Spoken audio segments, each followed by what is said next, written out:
भिनमाल जिला बनाओ संघर्ष समिति के बैनर तले भिनमाल, बागोड़ा, रानीवाड़ा और जसोमपुरा से पधारे हुए सभी जागरूक बंधुओं का अभिनंदन।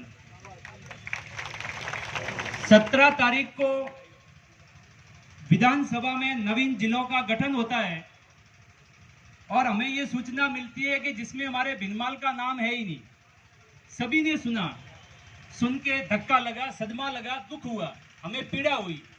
आखिर ऐसी क्या कमी रह गई जो हमारा भिनमाल जिला बनते बनते रह गया?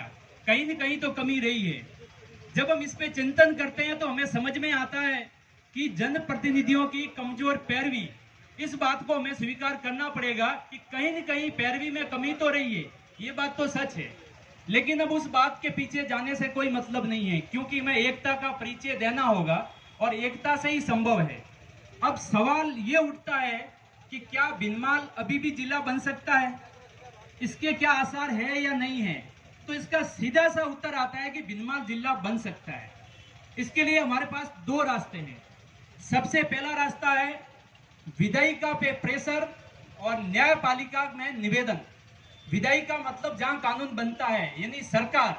अगर हम सरकार पे पुरजोर तरीके से अगर दबाव बनाए, जिस तरीके से आज हम जनसमूह एकत्रित हुए हैं और अपनी भावनाओं को प्रकट कर रहे हैं, इसी तरह से अगर मजबूती के साथ पैरवी करे तो बिल्कुल सरकार तक हमारी बात जाएगी और सुनी जाएगी, और जरूर सुनी जाएगी। ऐसा नहीं है कि कोई भी कानून बना हुआ कैंसिल नहीं हुआ है, कैंसिल हुए हैं। आप याद कीजिए, जब केंद्र के अंदर अभी हमारे बीच में पूराराम जी बता रहे हैं, ठीक है, थोड़ी शांति बनाए रखे, आप थोड़ी मंच की मर्यादा बनाए रखे, अपन अपनी बात पे चर्चा करते हैं।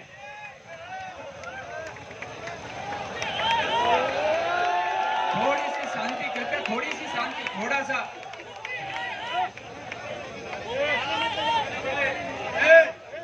ऐसा नहीं करना है आपको। अगर गलत बात एकत्रित हुए हैं, अपनी आवाज को बुलंद कर रहे हैं। और जितने भी कानून बने हैं, ऐसा नहीं है कि कानून कैंसिल नहीं होता है। ये हमारे अंदर गलतफहमियां डाली जा रही है, कैंसिल हुए हैं। आप याद कीजिए, केंद्र सरकार में मोदी सरकार द्वारा कृषि कानून लाए गए और अत्यधिक विरोध के कारण वो भी कैंसिल हुए हैं।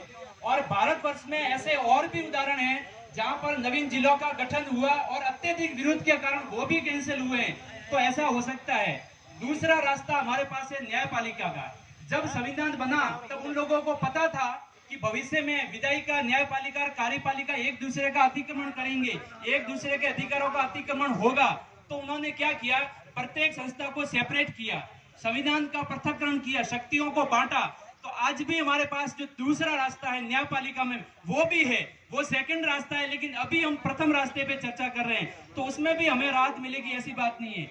उसके लिए भी हमारे पास बिंदु है कि हम न्यायपालिका में कैसे जा सकते हैं। प्रथम बिंदु के तहत राज्य सरकार ने आनंद फानंद में अपनी राजनीतिक मंशा को पालने के लिए इस कानून को लाया है। पहला बिंदु हमारे पास ये है। दूसरा बिंदु जनता का शासन है, लोकतंत्र है।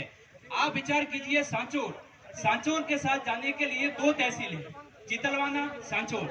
हमारे भिनमाल के साथ जुड़ने के लिए भिनमाल, बागोड़ा, जसोमपुरा और रानीवाड़ा। आप विचार कीजिए, 4 तहसील हमारे साथ है, 2 तहसील उधर है। तो सीधी सी बात है कि जनमत हमारे साथ है और इसी जनमत के आधार पे हम आगे जाएंगे और बिल्कुल जीत सुनिश्चित होगी। और इसकी तरफ भी अपन पैरवी करेंगे, पुरजोर तरीके से करेंगे। बड़ी खुशी की बात है, भाई साहब शेखर जी संभाल रहे, बड़ी खुशी की बात है।